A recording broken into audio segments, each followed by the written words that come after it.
ఛత్రపతి శివాజీకి అమ్మవారు ఖడ్గాన్ని ఏ దేవాలయంలో ఇచ్చిందో మీకు తెలుసా? సనాతన ధర్మంపై దాడులు జరుగుతున్న రోజులవి. భీకరంగా ఛత్రపతి శివాజీ సనాతన ధర్మం కోసం పోరాటం చేస్తున్నారు. ఒకరోజు పరాయి మత సైన్యం శివాజీ సైన్యంపై భీకరంగా దాడులు చేస్తుంది. యుద్ధం జరుగుతుండగా శివాజీ ఒక నిర్ణయం తీసుకున్నారు.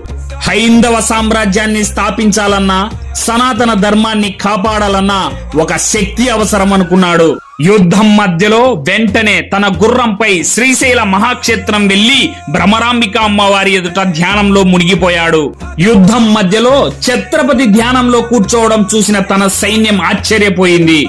శివాజీ మహారాజ్ ఎందుకు ఇలా చేస్తున్నాడు అనుకుంటుండగా భ్రమరాంబిక అమ్మవారు పెద్ద భవానీ ఖడ్గాన్ని చేత పట్టుకుని ప్రత్యక్షమయ్యారు. ఓ శివ, నీకు ఈ ఖడ్గాన్ని ఇస్తున్నాను. నీవు దీన్ని పట్టుకున్నంత కాలం యుద్ధంలో తిరుగు ఉండదు.